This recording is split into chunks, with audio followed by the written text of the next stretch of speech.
इंसान ते हैवान ओदा खा के पाल दे हवावां च ने उड़दे जमीन ते ने चलदे पानियां दे विच मखलूक वसदी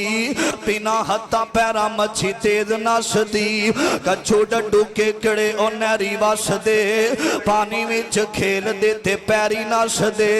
पानी दे बशिंदे वक्खो वक्ख शक्लां गिनती तो दंग बार रैन अकला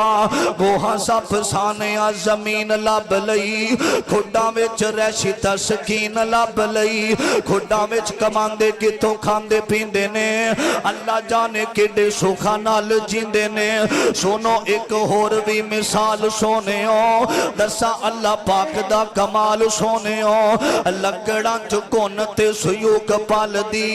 केरी जाते उथे दाना पानी कलदी हाथी रिच बंदर अवारा वेख लो किवें हुंदा उन्हां दा गुजारा वेख लो